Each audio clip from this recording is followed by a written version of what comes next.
মসজিদের মেহরাবে বসে আমি বর্তমান সরকারের কাছে শান্তিময় রাষ্ট্র কায়েম করার জন্য কয়েকটি প্রস্তাব তুলে ধরতে চাই।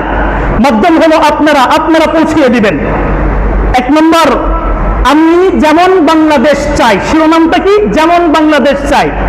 1 নম্বর, এই বাংলাদেশের সরকারি অফিস আদালতকে ঘুষ, দুর্নীতি এবং স্বজনপ্রীতি ও দলীয় প্রকার সর্বপ্রকার থেকে মুক্ত রাখার দাবি আমি জানাচ্ছি।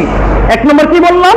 সরকারি যত অফিস রয়েছে, আদালত রয়েছে, এই অফিস আদালতের মধ্যে ঘুষি কারবার কোনো চলবে না, দুর্নীতি কোনো চলবে না, স্বজনপ্রীতি কোনো চলবে না, দলীয় প্রভাব মুক্ত রাখার দাবি আমি জানাচ্ছি। কারণ আজ আমাদের সরকারি অফিস এবং আদালতের মধ্যে ঘুষি কারবার চলার কারণে, দুর্নীতি চলার কারণে, স্বজনপ্রীতির কারণে, দলীয় প্রভাব থাকার কারণে আপনি এবং আমি নাগরিক হিসাবে যে সুযোগ সুবিধা পাওয়া দরকার সেগুলো থেকে আমরা অনেকেই বঞ্চিত কিনা বলেন? অনেকেই কিন্তু আমরা বঞ্চিত।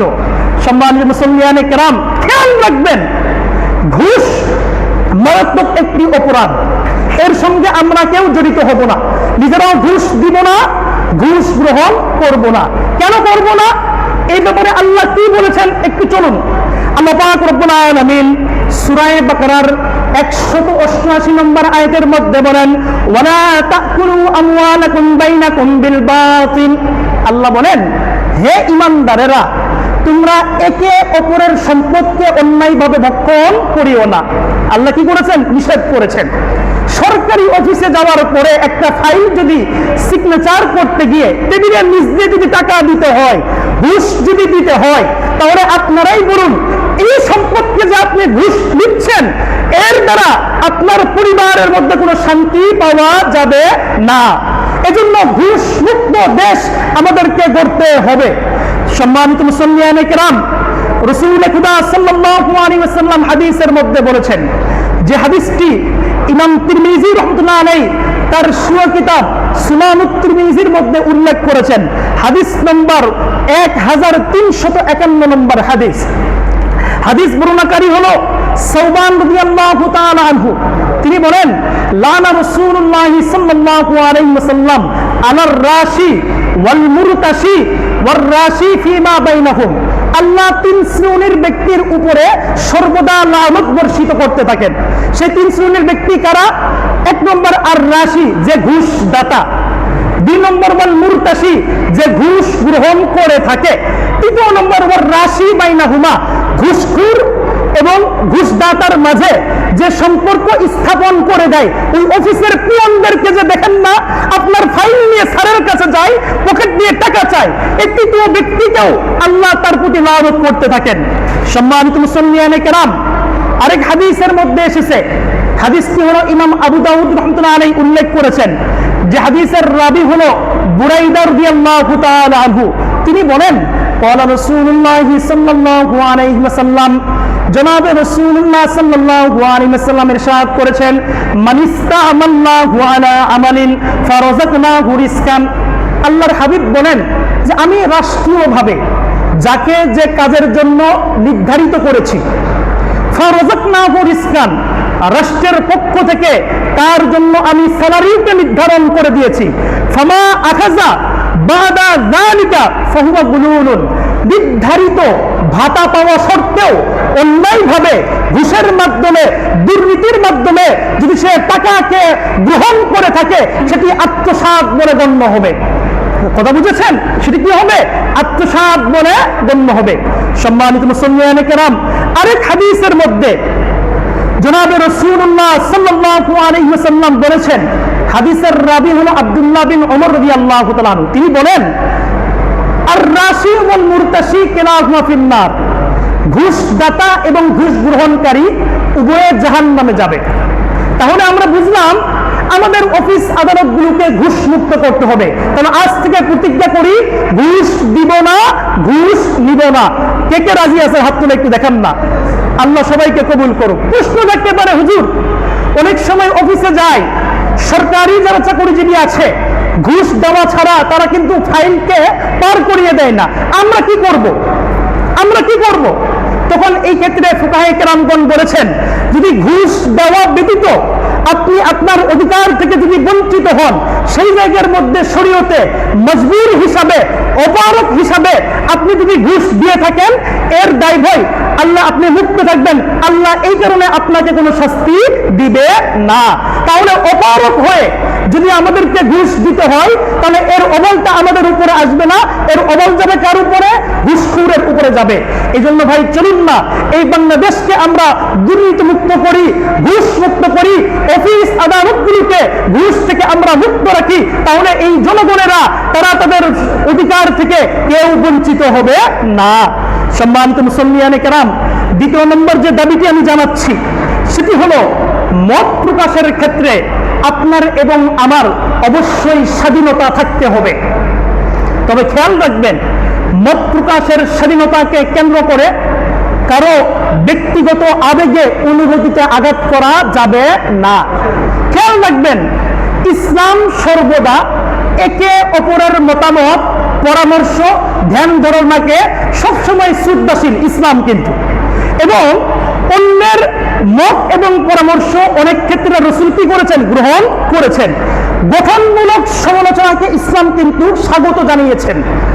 কারণ যদি মত প্রকাশের স্বাধীনতা না থাকে, তাহলে দুইটি বিশৃঙ্খলা আমাদের সমাজে দেখা দিবে। এক নম্বর, আমরা মত প্রকাশের স্বাধীনতা না থাকলে এই সমাজ গঠন এবং পরিচালনার অসম্ভব হয়ে দাঁড়াবে। দ্বিতীয় নম্বর, আধিপত্যবাদ ব্যক্তিরা এবং স্বৈরাচার সমাজ রাষ্ট্রে মাথা ছেড়ে দিয়ে উঠবে। এই জন্য মত প্রকাশের স্বাধীনতা আমাদের থাকতে হবে।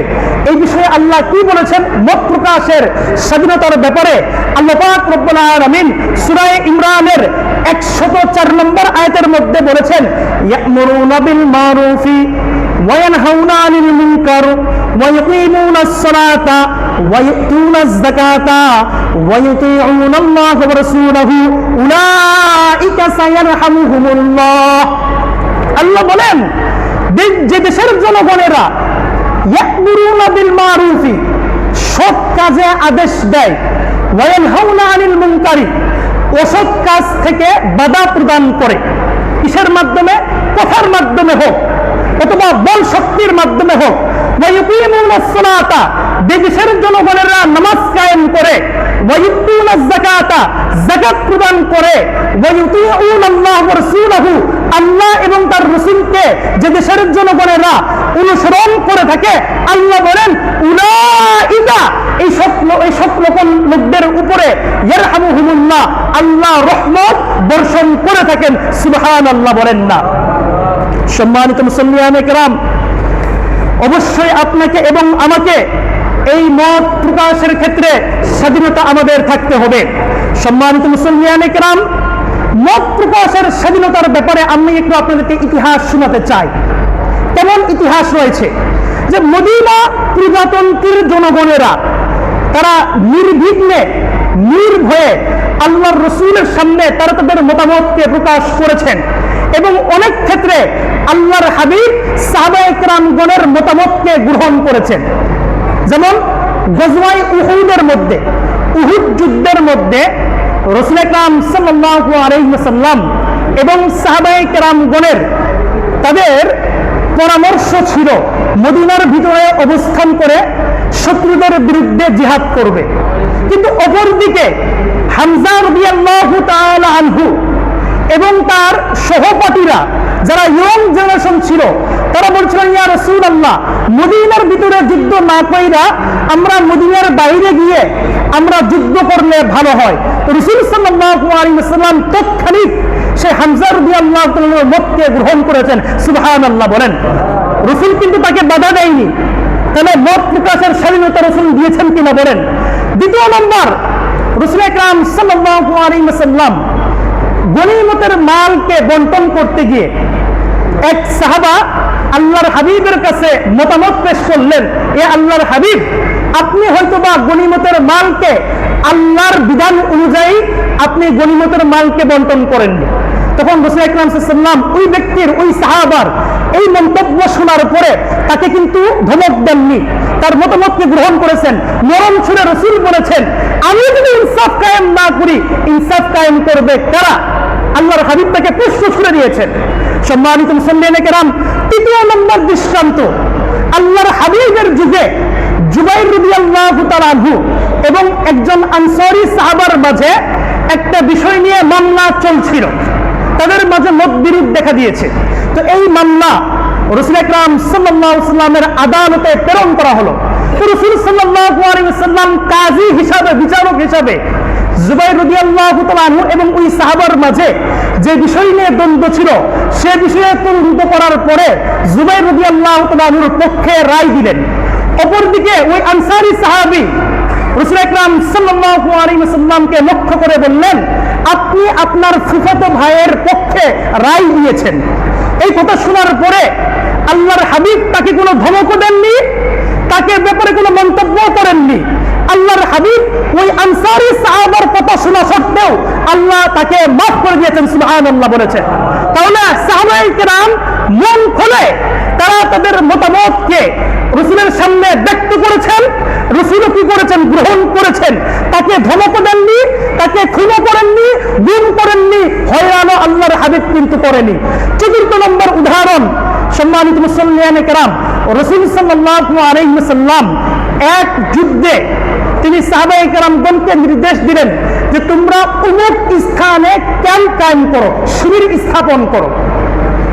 তো সাহাবায়ে কেরাম আল্লাহর হাবিবকে জিজ্ঞেস করলেন, ইয়া রাসূলুল্লাহ, আপনি যে আমাদেরকে যে পরামর্শটা দিলেন, এই পরামর্শটা কি আল্লাহর ওহী অনুযায়ী নাকি আপনার ব্যক্তিগত মতামত অনুযায়ী? আল্লাহর হাবিব বললেন, আমার ব্যক্তিগত মতামত অনুযায়ী আমি এই নির্দেশ দিয়েছি, অমুক জায়গায় তোমরা সেনা ক্যাম্পকে তৈরি করো। তখন আল্লাহর হাবিব, তখন সাহাবায়ে কেরাম আল্লাহর হাবিবকে মতামত দিলেন, মন্তব্য করলেন, আপনি এখানে ক্যাম্প স্থাপন না করে অমুক স্থানের মধ্যে আপনি ক্যাম্প স্থাপন করুন। সঙ্গে সঙ্গে রাসূল ওই সাহাবায়ে কেরামগণের মতকে নিয়েছেন, গ্রহণ করেছেন, করার পরে অমুক স্থানে ক্যাম্প তিনি তৈরি করেছেন। তাহলে বোঝা গেল এই দেশের মধ্যে আমাদেরকে অবশ্যই বাক স্বাধীনতার ক্ষেত্রে আমাদেরকে স্বাধীনতা থাকতে হবে। এখানে কারো ব্যক্তিগত মতামতের উপরে আমরা আঘাত করতে পারবো না। সম্মানিত মুসল্লিয়ানে কেরাম, আরেকটি হাদিস আপনাদেরকে শোনাই। আবু বকর রাদিয়াল্লাহু তাআলা আনহু যখন আল্লাহর হাবিব ইন্তেকাল করার পরে খেলাফত তিনি হাতে নিলেন এবং মক্কার যখন তিনি গভর্নর নিযুক্ত হলেন, তো আবু বকর রাদিয়াল্লাহু তাআলা আনহু সমস্ত সাহাবায়ে কেরামগণকে একত্রিত করে মানুষের সম্মুখে খুতবা দিলেন। ফাখতাবা ফিন্নাসি খুতবাতান, মানুষের সম্মুখে খুতবা দিলেন। কি খুতবা দিলেন? বললেন, ইয়া আইয়ুহান নাস, হে লোক সকলেরা, কদ উল্লিতু আলাইকুম, আমাকে তোমাদের দেশের জন্য গভর্নর বানানো হয়েছে। এরপরে বলেন, ফাইন রাআইতুমুনি আলা হক্কিন, যদি তোমরা আমাকে দেখো আমরা সত্য পথে রয়েছি, ফাআইউনি, তাহলে তোমরা আমার সাহায্য সহযোগিতা করো। এরপরে বলেন, ওয়াইন রাআইতুমুনি আলা বাতিল, যদি তোমরা দেখো আমি মানুষের মাঝে অন্যায়ভাবে জুলুম করছি, তাহলে ফাসাদ্দিদুনি, তোমরা আমাকে সোজা করে দিও। এরপরে বলেন, আতিউনি মা আতাতুল্লাহ, আমি যতক্ষণ পর্যন্ত আল্লাহ এবং তার রাসূলের অনুসরণ করে রাষ্ট্রকে পরিচালনা করব, ততক্ষণ পর্যন্ত তোমরা আমার অনুসরণ করো, অন্যথায় তোমাদের অনুসরণ করার কোনো দরকার নেই। তাহলে বোঝা গেল বাক স্বাধীনতার ক্ষেত্রে আল্লাহর হাবিবের যুগে, সাহাবায়ে কেরামগণের যুগে, তাবেঈনদের যুগে আমরা সকলেই স্বাধীন ছিলাম, কিন্তু বর্তমান সিচুয়েশনে আমরা আমাদের রাষ্ট্রীয়ভাবে অনেকেই বাক স্বাধীনতার ক্ষেত্রে এখনো আমরা স্বাধীন না, যেটি আমাদের জন্য দুঃখজনক বিষয়। সম্মানিত মুসল্লিয়ানে কেরাম, তৃতীয় নম্বর যে দাবিটি, সেটি হলো ভিন্ন মতের কারণে আমরা কাউকে খুন করতে পারবো না, কাউকে গুম করতে পারবো না, কাউকে হয়রানি করতে পারবো না। আইন আপনারা কেউ হাতে তুলে নেবেন না, এটি অনেক বড় অপরাধ। কারণ আপনি অন্যায়ভাবে একজন ব্যক্তিকে যদি হত্যা করেন, কাল কিয়ামতের ময়দানে এর জবাবদিহি কিন্তু আপনাকে দিতে হবে। আল্লাহ কুরআনে কারীমের ব্যাপারে এই ব্যাপারে কি নির্দেশ দিয়েছেন? যেমন আল্লাহ পাক রব্বুল আলামিন সূরা আনআমের 151 নম্বর আয়াতের মধ্যে বলেন, ওয়ালা তাকতুলুন নাফসাল্লাতী হারামাল্লাহু ইল্লা বিল হাক্কি, যে তোমরা অন্যায়ভাবে কাউকে হত্যা করিও না। তাহলে অন্যায়ভাবে কাউকে কি করা যাবে না? হত্যা করা যাবে না।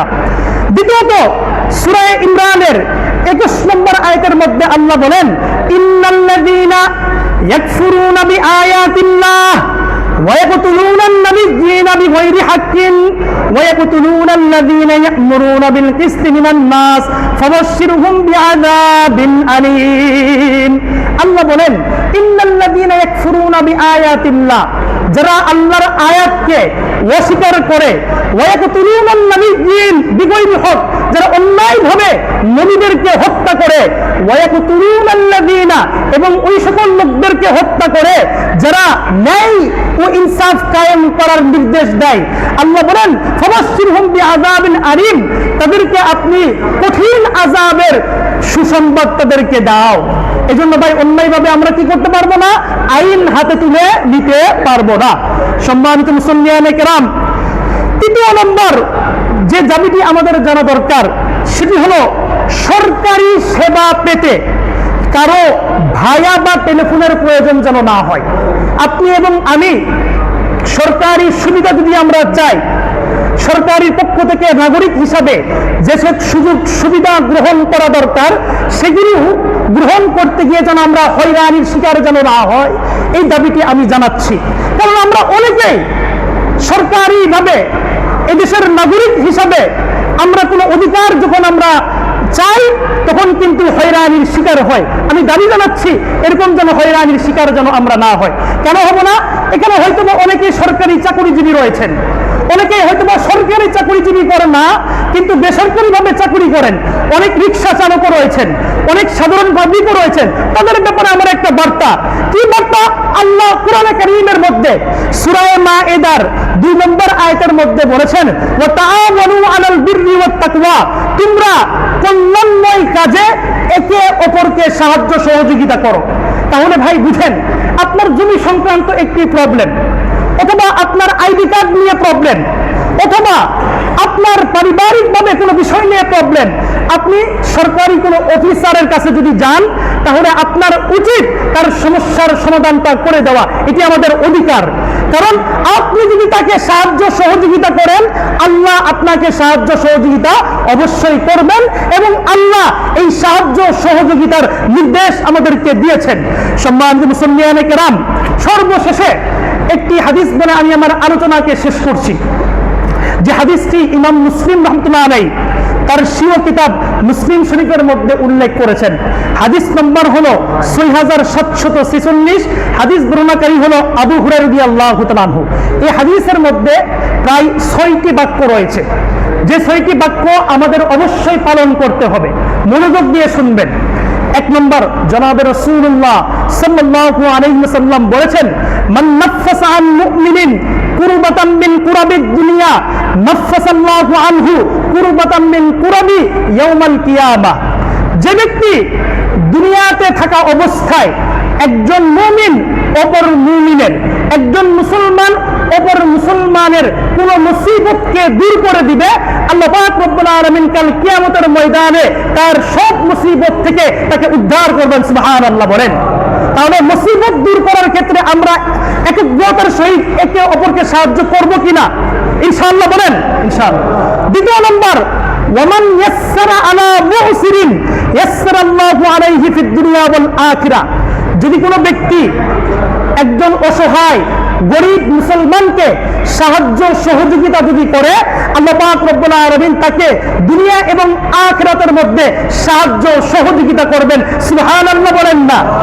তাহলে আপনার সমাজে একজন ব্যক্তি অসহায় হয়ে পড়েছে, তাহলে আপনার এবং আমার ঈমানি দায়িত্ব হলো তাকে সাহায্য সহযোগিতার জন্য আপনাদেরকে এগিয়ে আসা। অনুরূপভাবে সরকারেরও কাজ হলো তাকে সাহায্য সহযোগিতা করা। তৃতীয় নম্বর, ওয়ামান সাতারা মুসলিমান সাতারাল্লাহু ফিদ দুনিয়া ওয়াল আখিরাহ। দুনিয়াতে বেঁচে থাকা অবস্থায় আপনি এবং আমি একজন মুসলমান ভাইয়ের যদি দুষ্ত্রুটিকে গোপন রাখি, কিয়ামতের ময়দানে আল্লাহ আপনার এবং আমার দুষ্ত্রুটিকে গোপন রাখবেন। সুবহানাল্লাহ বলেন। চতুর্থ নম্বর, ওয়াল্লাহু ফি আউনিল আবদি মা কানাল আবদু ফি আউনি আখিহি। এই পৃথিবীর বুকে একজন মুসলমান ভাই যদি অপর মুসলমান ভাইকে শ্রম দিয়ে, জান দিয়ে, মাল দিয়ে যদি সাহায্য সহযোগিতা যদি করে, আল্লাহ তাকে সাহায্য সহযোগিতা করে থাকেন। সুবহানাল্লাহ বলেন। সম্মানিত মুসলিয়ানে কেরাম, এখনো হাদিস শেষ হয়নি। এই হাদিসের বাক্য অনুযায়ী এই মসজিদের মুসল্লিদের কাছে আমি আল্লাহর ঘরের মুতাওয়াল্লির পক্ষ থেকে প্রতিনিধি হয়ে আমি আপনাদের কাছে একটু দাবি জানাই, এই আল্লাহর ঘর মসজিদের অনেক কাজ অসম্পূর্ণ রয়েছে। আমাদের মসজিদের দ্বিতীয় তলার ছাদের প্রয়োজন, এই মসজিদের ফ্লোরটা টাইলসের প্রয়োজন। আপনাদের মাঝে এমনকি আল্লাহর মুখলেস বান্দা নেই যে নিজ উদ্যোগে নিজে সাহায্য সহযোগিতা করবেন, এরকম কেউ কি নেই? আমি আহ্বান জানাবো, আপনারা একটু জানে প্রাণ দিয়ে এই মসজিদকে সাহায্য সহযোগিতা করবেন। খেয়াল রাখবেন, এই আল্লাহর ঘর মসজিদে যদি 1 টাকা দিয়ে সাহায্য সহযোগিতা যদি করেন, আল্লাহ আপনাকে দুনিয়া এবং আখিরাতের মধ্যে অবশ্যই কিন্তু সাহায্য সহযোগিতার হাত বাড়িয়ে দিবেন ইনশাআল্লাহ। পারবো তো ইনশাআল্লাহ?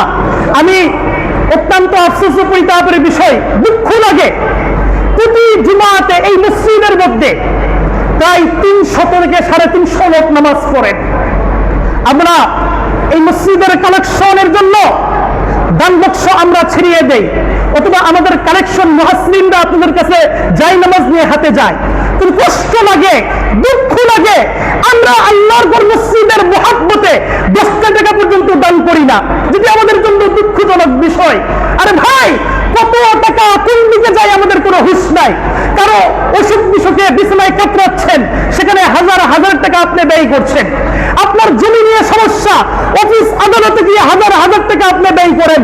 আল্লাহর ঘর মসজিদের কাজ অসম্পূর্ণ, এটি তো আমাদের পরিচয় লাগা দরকার। কেন আমরা অসম্পূর্ণ রাখলাম? আমি আপনাদের কাছে অনুরোধ জানাবো, আল্লাহর ঘরের এই কাজটা পরিপূর্ণ করার জন্য, দ্বিতীয় তালার ছাদের জন্য, এই মসজিদের টাইলসের জন্য কেউ একজন মুখলেস বান্দাকে আমি দেখতে চাই যে গোপনে এসে আমার সঙ্গে হোক, মসজিদের ইমাম সাহেবের সঙ্গে হোক, মুতাওয়াল্লি সাহেবের সঙ্গে হোক, সে বলবে আমি অমুক কাজের জন্য এত টাকা দিতে পারছি। এরকম আল্লাহ মুখলেস বান্দা তৈরি হওয়ার তৌফিক দান করুক। সকলে বলেন আমিন। সম্মানিত মুসল্লিয়ানে কেরাম, 5 নম্বর হাদিসের বাক্য, ওমান সালাকা তরিকান ইয়ালতামিসু ফীহি ইলমান সাহালাল্লাহু লাহু তরিকান ফিল জান্নাহ। যদি কোনো ব্যক্তি ইলমে দ্বীন অর্জনের জন্য রাস্তা পাড়ি দেয়, আল্লাহ তার জন্য জান্নাতের রাস্তাকে সহজ করে দেন। সুবহানাল্লাহ বলেন না ভাই? 6 নম্বর বাক্যটি বলে আমার আলোচনা শেষ করছি। 6 নম্বর বাক্য, ওয়ামাজতামা কওমুন ফি বাইতিন মিন বুয়ুতিল্লাহ ইয়াতলুনা কিতাবাল্লাহি। ভাই, কোনো একটা জায়গার মধ্যে, যেই জায়গাকে মসজিদের জন্য অক্ষ করা হয়েছে বা এই জায়গাকে মাদ্রাসার জন্য অক্ষ করা হয়েছে, সেই জায়গার মধ্যে যদি কুরআনে কারীমের তেলাওয়াত যদি হয় এবং ওয়াতাদারুসুনা বাইনাহুম, এবং এই কুরআনের তেলাওয়াত একে অপরে পরস্পরে যদি পড়তে থাকে, তাদের জন্য আল্লাহ কয়েকটি ঘোষণা করেছেন, ইল্লা নাযরাত আলাইহিমুস সাকিনা। ওই জায়গার মুসল্লিদের উপরে, ওই মসজিদের মুতাওয়াল্লির উপরে আল্লাহ রহমতের সাকিনা অবতীর্ণ করতে থাকেন। সুবহানাল্লাহ বলেন। ওয়া গাশিয়াতহুমুর রাহমা, আল্লাহ তার রহমত দ্বারা তাদেরকে ঢেকে নেন। সুবহানাল্লাহ বলেন। ওয়া হাফফাতহুমুল মালায়েকাতা, ফেরেশতারা চারদিক দিয়ে বেষ্টন করে নেন। ওয়া যাকারাহুমুল্লাহু ফী মান ইনদাহু, আল্লাহ ওই বান্দাকে নিয়ে ফেরেশতাদের কাছে আলোচনা করতে থাকেন, দেখো না তোমার অমুক বান্দা আল্লাহর ঘর মসজিদের জন্য কিছু টাকা দিয়েছে।